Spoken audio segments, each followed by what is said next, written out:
Hola, soy el doctor Jesús Treviño. Formo parte del equipo médico de la unidad de columna Visiondo. El día de hoy vamos a hablar en este vídeo sobre las hernias discales. Las hernias discales se producen precisamente en los discos que se encuentran entre las vértebras.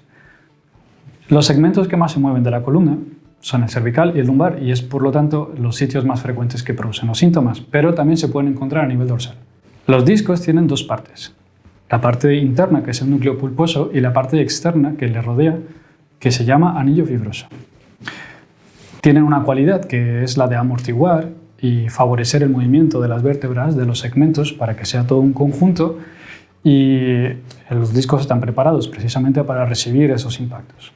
Pero es posible que exista algún desgaste prematuro, que exista alguna fisura por algún traumatismo o mismo alguna ruptura, producidas también por lesiones antiguas o lesiones recientes, y existen también patologías del equilibrio, tener una pierna pues un poco más corta o más larga que la otra, alteraciones posturales que desencadenan este desgaste de manera pues, más rápida. Los síntomas que pueden producir dependerán del segmento en el que se encuentren. Es decir, que a nivel cervical, una hernia puede producir un cuadro simple de contracturas, pero también puede producir un cuadro de compresión del nervio, de la raíz que sale, y tendrá una sintomatología muy apropiada, tanto con dolor como con alteración de la sensibilidad o debilidad o adormecimiento, pero es también posible que a nivel cervical, donde se encuentra la médula, si la hernia comprime el canal medular, aparecería una mielopatía o una alteración y ya más compleja, ¿no? Un cuadro neurológico pues, más complejo. A nivel lumbar, las hernias se suelen presentar también con cuadros de lumbagos constantes, recurrentes, cuadros donde existen las lumbociáticas que comprimen la salida del nervio también, dependiendo del segmento, una sintomatología más específica que nos indicará el sitio donde se encuentra la lesión. Las hernias también, me atrevería a decir que en la gran mayoría de los casos no producen síntomas, pero pueden ser un hallazgo. Hay mucha gente que viene a la consulta refiriéndonos que le han diagnosticado una hernia pero no tiene síntomas y no sabe si es malo, si es bueno.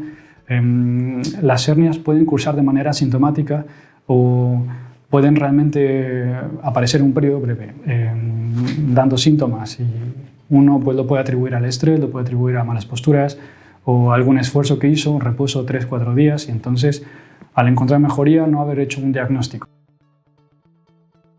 Los diagnósticos de hernias discales para su confirmación requerirán, claro, una sospecha clínica, pero también una prueba de imagen.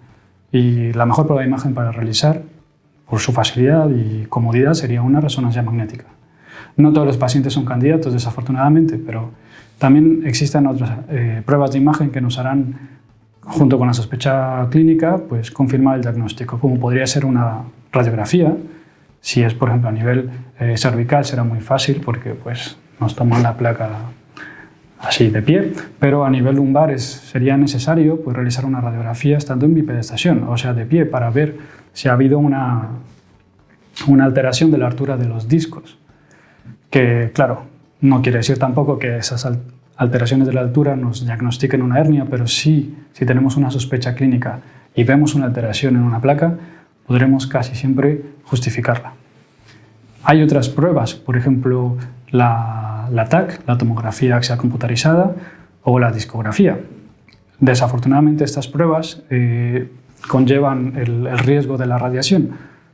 Tampoco es que sea algo excesivo, pero no se recomienda estar haciendo seriadamente TACs por la exposición a la cantidad de radiografías simultáneas. Y la discografía, además de que se requiere un fluoroscopio, un amplificador de imágenes para estar mirando el contraste, es una prueba invasiva que requiere, además de una mano experimentada, un cuidado correcto, sedación, en algunas ocasiones anestesia general y pues el equipo de quirófano. Los tratamientos que hay para las hernias discales son muchísimos. A gran manera podemos dividirlos tanto de manera conservadora como de manera intervención quirúrgica o de manera pues, agresiva. Y esos son adjetivos que bueno, se tienen estipulados, pero la manera conservadora suele ser la gran mayoría de los casos. Y antes de pasar una cirugía, muchas veces se espera la respuesta de la manera conservadora. Y cuando existen alteraciones neurológicas, se puede optar tal vez de entrada por un tratamiento quirúrgico. Los tratamientos conservadores, como el uso de antiinflamatorios, relajantes musculares, analgésicos, sesiones de fisioterapia, reposo, aplicación de frío o calor, electroestimulación, simple y sencillamente el uso de faja lumbar y esperar unos días, pueden ser suficientes, pero no es lo más apropiado haber pasado un cuadro agudo sin tener un diagnóstico certero y tampoco esperar esos 3-4 días, esa semana que puede durar el tratamiento conservador o esos meses, dependiendo de la severidad del cuadro, sin tener un control. Es bueno tener siempre un control. La valoración del médico cabecera, la valoración de un especialista columna, un traumatólogo y tener las pruebas de imagen. A veces los diagnósticos no se realizan porque no se les da la importancia necesaria. Pero es muy adecuado tener un equipo multidisciplinario que esté detrás de cada paciente para favorecer que el tratamiento conservador, si es que es el oportuno, sea lo más efectivo para el paciente. Los tratamientos quirúrgicos, al igual que el conservador, se tienen que individualizar. Puede ir dependiendo desde una simple intervención pequeña y ambulatoria como una nucleotomía o una microcirugía. Puede también ir acompañado de realización de aplicación de material como una artrodesis con caja intersomática o un spacer. Puede también requerir solamente un recalibraje de canal sin colocar material, pero sí retiro del disco o la afectación que esté comprimiendo al nervio, en este caso hueso. Estos tratamientos, como lo repito, al individualizarlos también se tiene que tomar en cuenta lo que el paciente está esperando, la actividad física que el paciente busca realizar, la actividad profesional y, en efecto, lo que el paciente desea. Porque no es lo mismo tratar a un paciente que es atleta, tampoco con una hernia discal, tampoco es lo mismo tratar a un paciente que es administrador con una hernia discal y sobre todo si está a nivel cervical, que le incapacitaría para el uso del teclado o el día al día que tiene que realizar él en su trabajo. Y tampoco es lo mismo realizar una intervención o un tratamiento quirúrgico en un paciente de mayor edad con una hernia discal o alguien que tiene una compresión neurológica.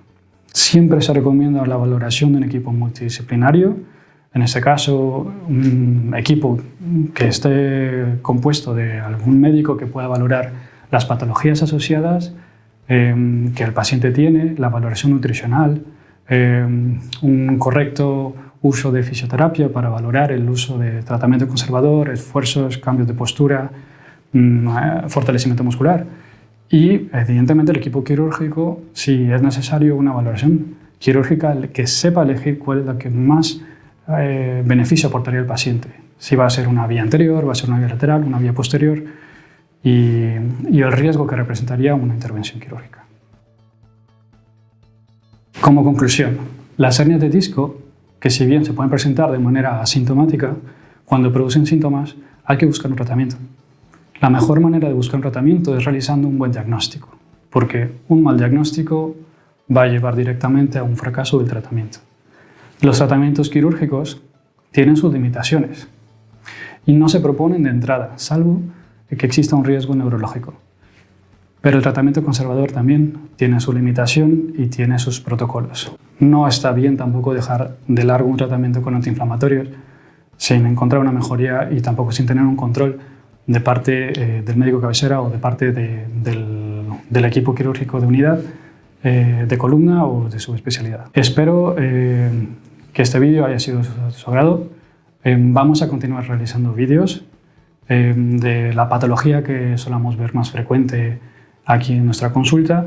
Si tienes alguna pregunta, coméntala. Intentaremos realizar también un vídeo explicando las preguntas que nos hacen llegar a través de la plataforma digital y nos veremos pronto. Un saludo.